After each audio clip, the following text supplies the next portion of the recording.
Assalamualaikum warahmatullahi wabarakatuh. Nama saya Ishak, peserta PPG Daljab Angkatan Pertama tahun 2020 Universitas Negeri Yogyakarta. Saya akan menampilkan video pembelajaran daring yang dilakukan untuk memenuhi tugas UKIM. Topik pembelajaran daring yang akan saya sampaikan adalah sistem peredaran darah pada manusia melalui grup WhatsApp.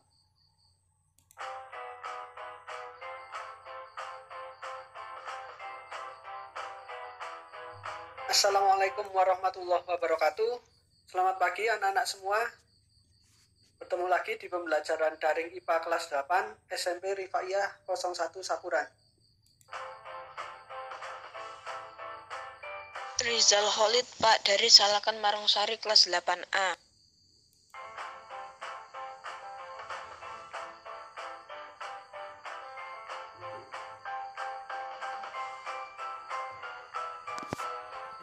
Hadir Pak Fidiana Lestari kelas 8A Mak dari Salakan Marongsari. Semangat.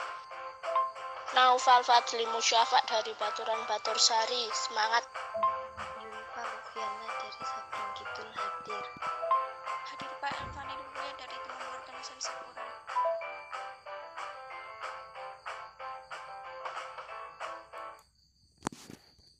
Anggun Fadila dari Salakan Marongsari kelas 8A hadir Pak.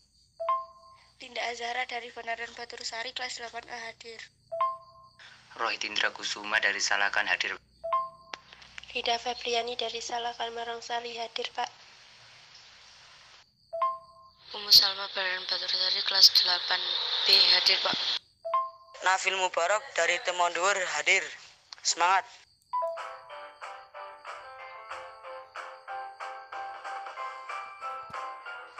Riani Puji Rahayu 8A dari Semprong Batursari hadir. Rina Alfi Salamat dari Baturan Batursari hadir Pak. Semangat. Sabul Yamin dari Temondor Tempursari kelas 8A hadir. Semangat.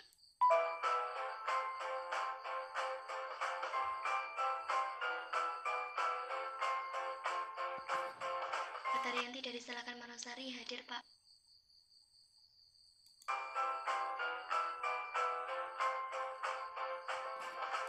Ivan dari Sobiar Batursari hadir Pak.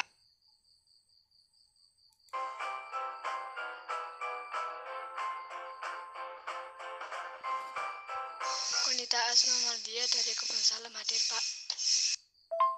Dawi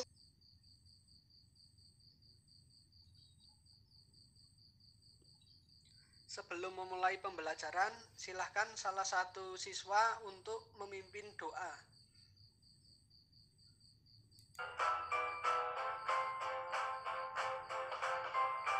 Raditu billahi robba wa bil islami dina wa bil muhammadin nabiyya wa rasulah.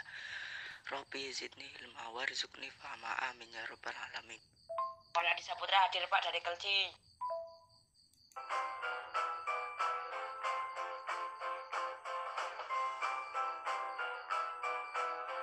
Sebelum memulai pembelajaran, Pak Is ingin tahu bagaimana keadaan kalian semua?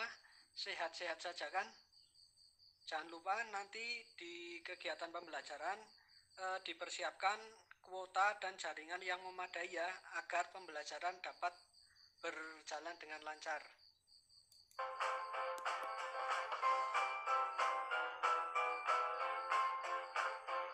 Pak Is juga mau bertanya bagaimana suara Pak Is di video ini, apakah sudah bisa terdengar dengan jelas?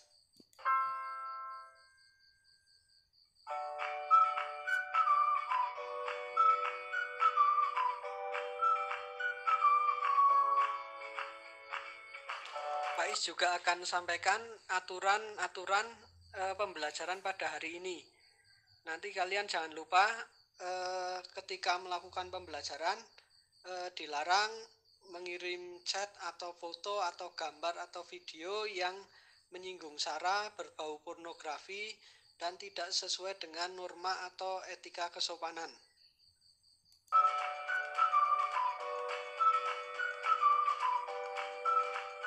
Selain itu, bagi siswa yang aktif akan mendapatkan poin lebih.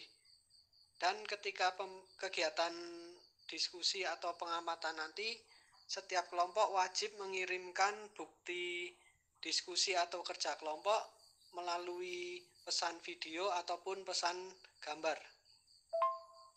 Tetapi jangan lupa ketika melakukan kegiatan berkelompok tetap mematuhi protokol kesehatan ya. Tetap gunakan masker, juga menjaga jarak seperlunya.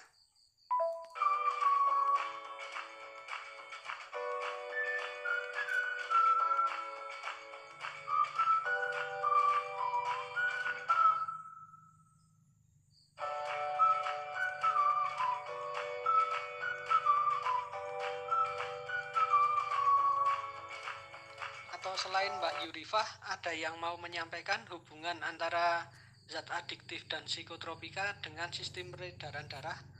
Apakah itu hubungan antara zat adiktif dengan gangguan peredaran darah ataupun penyakit?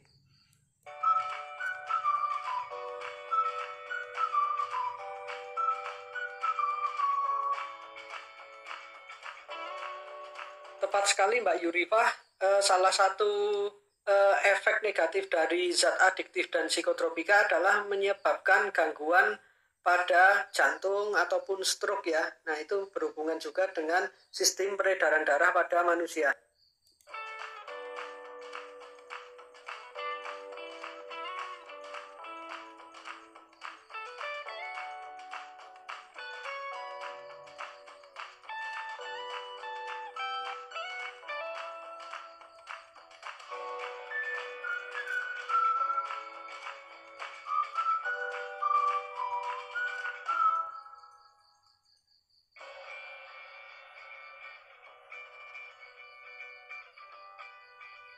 Tujuan pembelajaran kita hari ini adalah nanti peserta didik dapat mendeskripsikan fungsi darah, mendeskripsikan komponen penyusun darah, mendeskripsikan fungsi masing-masing komponen penyusun darah tersebut, membandingkan jumlah sel darah merah dan dalam tubuh di daerah dataran rendah dan dataran tinggi, menganalisis proses pembekuan darah, dan mendeskripsikan karakteristik golongan darah AB, AB, dan O.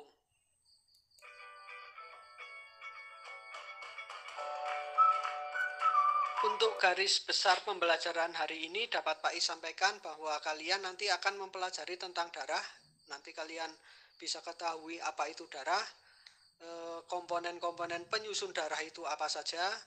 Selanjutnya kalian juga dapat mempelajari penggolongan darah, proses pembekuan darah ketika nanti ada yang terluka, juga bisa membandingkan ya perbedaan jumlah sel darah merah atau kandungan hemoglobin pada orang yang tinggal di pegunungan dibandingkan dengan orang yang tinggal di daerah dataran rendah.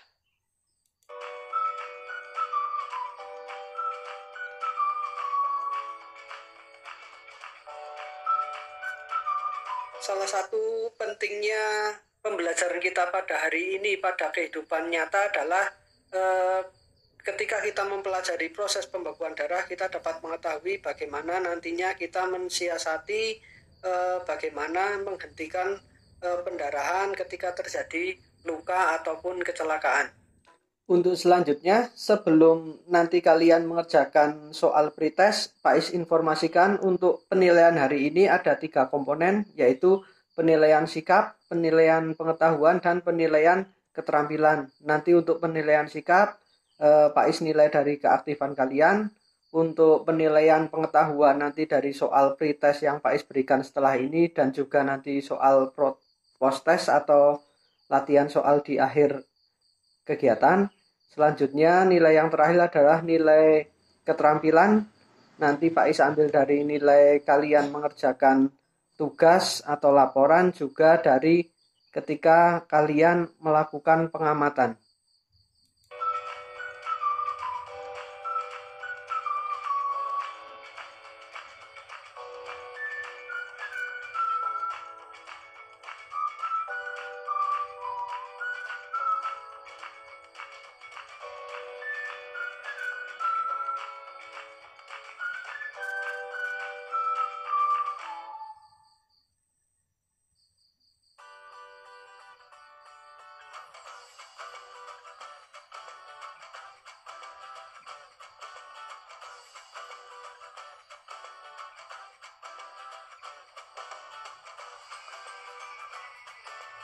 Silahkan dikerjakan ya anak-anak, ada 6 nomor. Nanti jawabannya kalian kirimkan lewat Japri saja ke WA Pais. Untuk waktu pengerjaan 5 menit.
Terkait jawaban Mbak Vidyanya, sebenarnya untuk apakah darah itu kok didonorkan?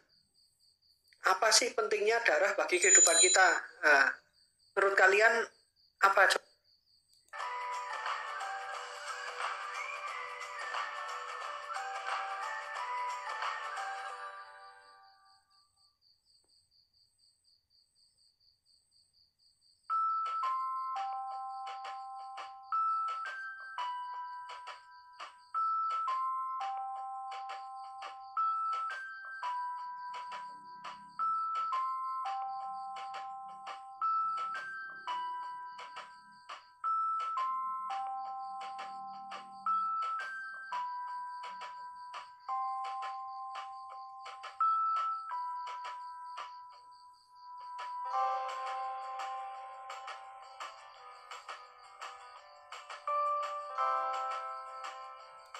Kembali ke jawaban tentang donor darah tadi ya, betul sekali. Salah satu pentingnya donor darah adalah dengan kita menyimpan darah, menyediakan darah, biasanya itu di PMI, dapat digunakan ketika kondisi darurat. Salah satunya dengan ketika terjadi kecelakaan, kita kekurangan darah, kita butuh darah, nah, nanti bisa disediakan melalui PMI yang didapat dari orang yang mendonorkan darah. Selain itu, ketika terjadi operasi sesar ya Mbak, itu ada ibu-ibu yang kekurangan darah pasti membutuhkan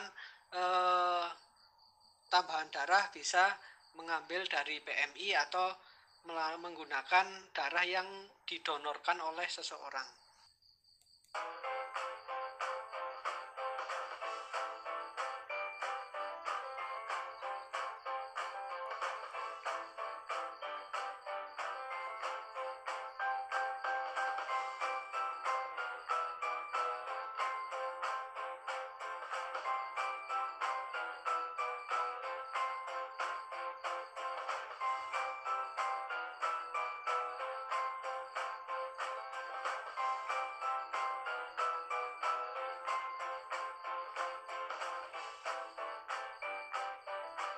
Setelah kalian mengamati gambar 6.1 itu tentang anak yang jatuh dari sepeda yang Pak Is tanyakan, dari gambar tersebut kira-kira apa yang kalian pikirkan atau kalian bayangkan?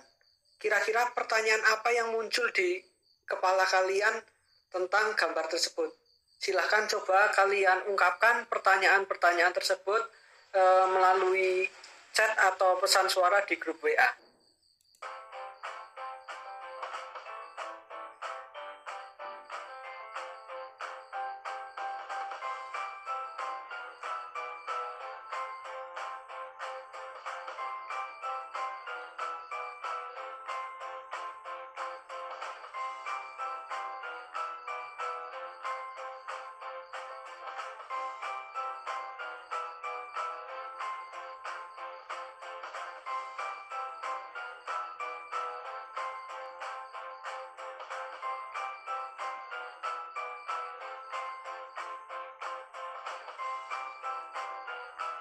Baik, untuk mengetahui jawaban dari pertanyaan-pertanyaan kalian tersebut, mari kita lakukan kegiatan pengamatan mengenai komponen-komponen penyusun darah sesuai dengan LKPD yang sudah Pak Is berikan kemarin ya. Silahkan nanti kalian kerjakan secara berkelompok, kalian kerjakan dengan cermat, dengan teliti, dengan jujur. Jangan lupa tetap menjaga protokol kesehatan ketika kalian mengerjakannya secara berkelompok.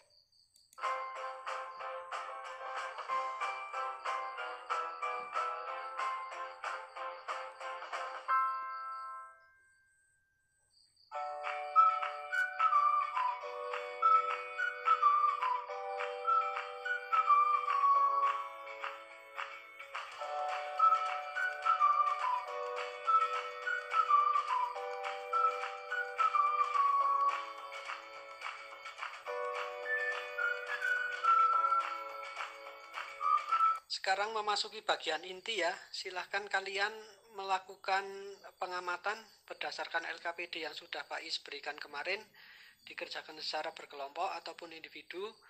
Nanti kalian atau hasil dari apa yang sudah kalian kerjakan, nanti kalian foto dan kirimkan ke grup sebagai bahan diskusi. Nanti 1-2 saja yang melakukan presentasi.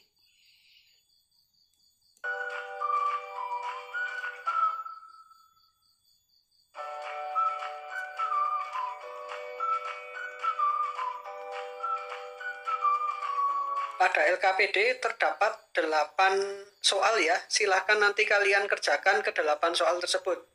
Juga bagian kesimpulan kalian isi kesimpulan kegiatan pada hari ini apa.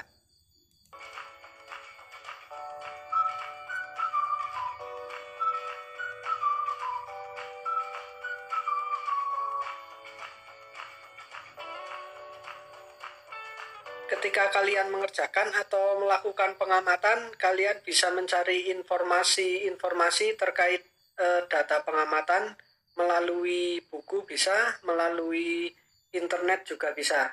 Silahkan kalian cari informasi sebanyak-banyaknya.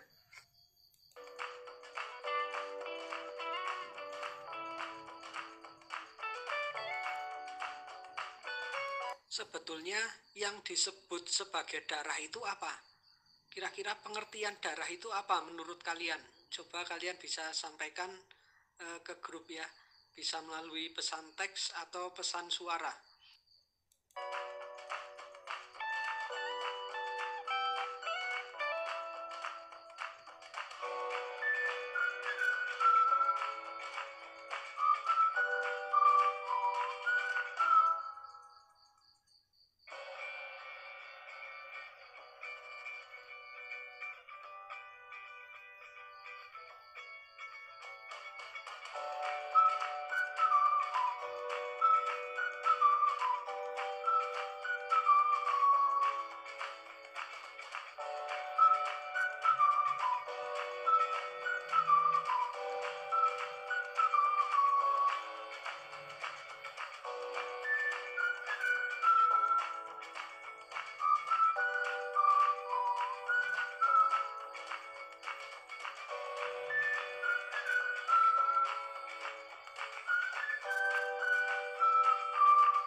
Silahkan bisa kalian sampaikan jawabannya menggunakan pesan suara, biar bisa terdengar oleh teman-teman yang lain.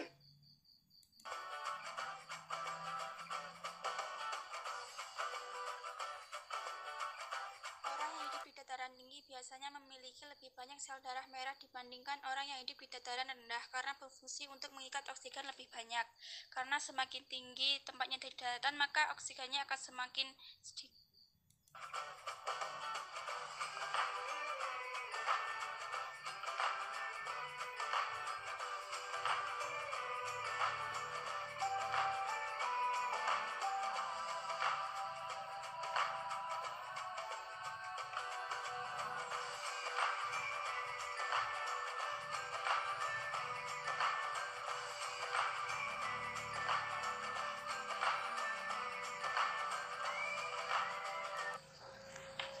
Maka trombosit pecah mengeluarkan trombokinase. Bawahnya protrombin Vitka per lonca 2T menjadi trombin. Bawahnya fibrinogen menjadi fibrin. Pembuluh darah bereaksi dengan memperkecil diameternya. Kedua, sumbatan platelet dan tiga, terbentuk helai fibrin. Baik, apa yang kalian sampaikan semua sudah tepat. Terima kasih sudah mempresentasikan hasil pengamatan. Mari kita beri aplaus untuk teman-teman yang sudah mempresentasikan hasil pengamatannya.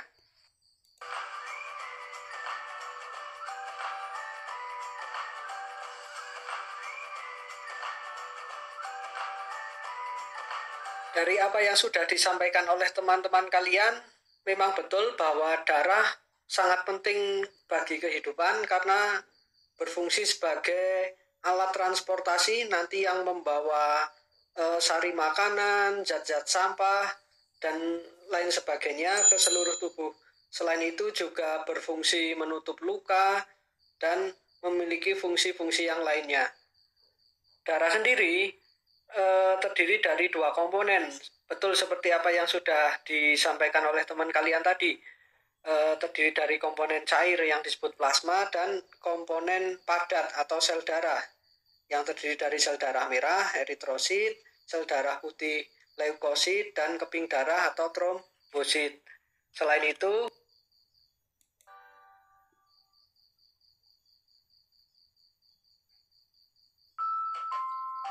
itu, kandungan eritrosit pada orang yang tinggal di daerah pegunungan lebih tinggi dibandingkan dengan orang yang tinggal di dataran rendah. Dikarenakan karena di dataran tinggi memiliki kandungan oksigen yang rendah, sehingga secara alami tubuh memproduksi eritrosit yang lebih banyak untuk mengikat oksigen tersebut.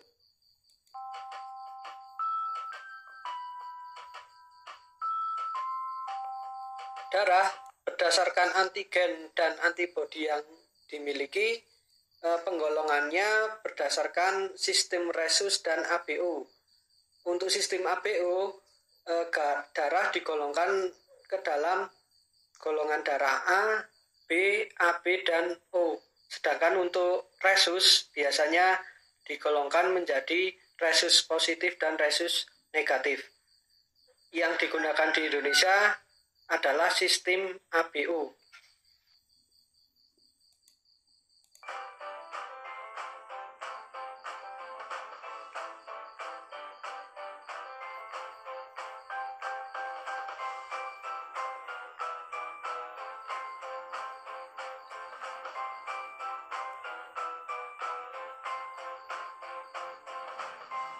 Antara lain untuk mengangkut nutrisi, oksigen, hormon, dan senyawa kimia lain ke seluruh sel-sel tubuh serta mengangkut karbon dioksida dan sisa metabolisme untuk dikeluarkan dari tubuh.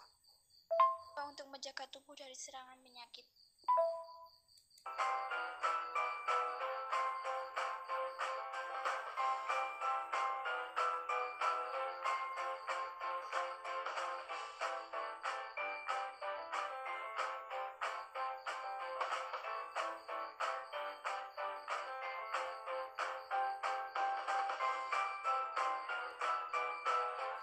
Kira-kira apa saja sih fungsi dari plasma darah, sel darah merah atau eritrosit, sel darah putih, dan trombosit?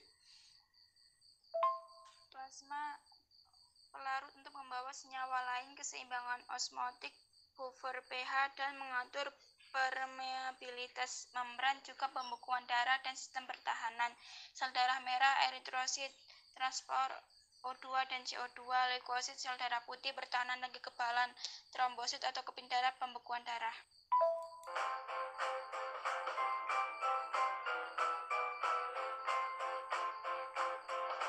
Dari apa yang sudah disampaikan oleh teman-teman kalian, dapat kita ambil kesimpulan bahwa darah itu sangat penting karena mempunyai berbagai macam fungsi dalam tubuh kita. Selain itu, darah terbagi dalam dua komponen, yaitu komponen cair dan komponen padat. Selain itu, darah juga digolongkan dalam sistem yang berbeda-beda di setiap negara. Kalau di Indonesia menggunakan sistem ABO, yaitu darah digolongkan dalam golongan darah A, golongan darah B, golongan darah O, dan golongan darah AB. Selain itu, bagi seseorang yang tinggal di daerah dataran tinggi dan dataran rendah mempunyai kandungan eritrosit yang berbeda-beda.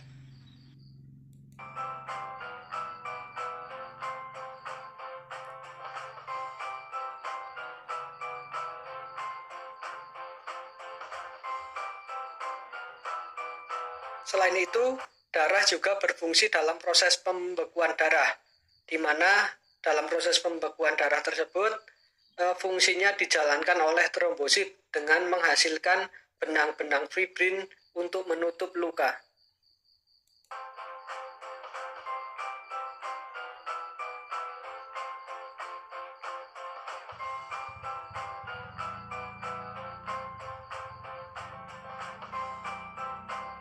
Silakan bisa kalian sampaikan kesulitan-kesulitan atau hal yang tidak kalian pahami pada pembelajaran pada hari ini. Kalian juga bisa sampaikan apa sih manfaat yang telah kita peroleh pada pembelajaran hari ini yang berhubungan dengan kegiatan kita di dunia nyata atau dalam kehidupan sehari-hari. Silakan bisa kalian sampaikan.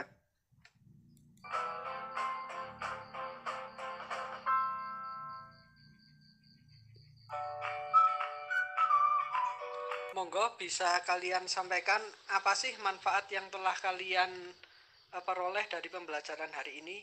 Silahkan kalian sampaikan dengan pendapat kalian sendiri saja.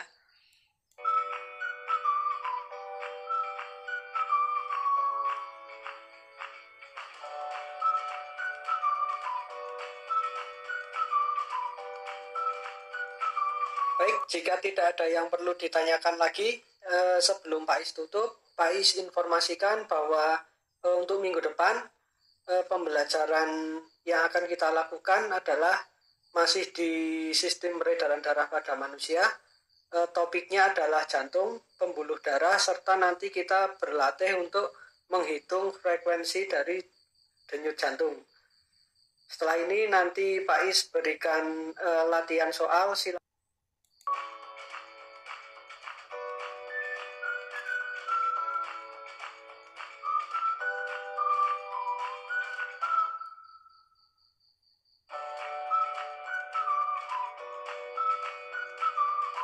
Jangan lupa nanti kalian juga akan mengerjakan tugas proyek yang akan Pak Is kirimkan. Tugasnya berupa membuat model peredaran darah dalam bentuk mading 3 dimensi. Untuk pengumpulannya di akhir semester 1 nanti.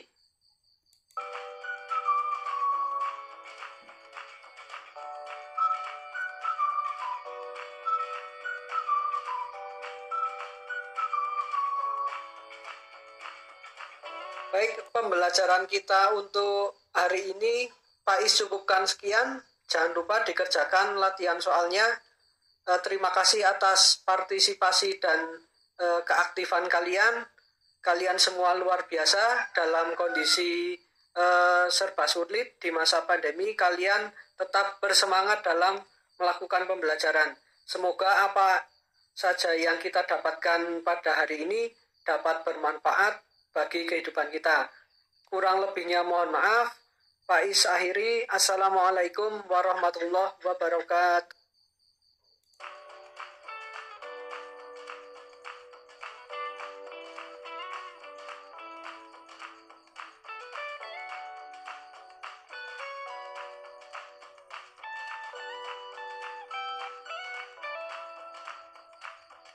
Demikian video pembelajaran dari saya. Semoga bermanfaat. Assalamualaikum warahmatullahi wabarakatuh.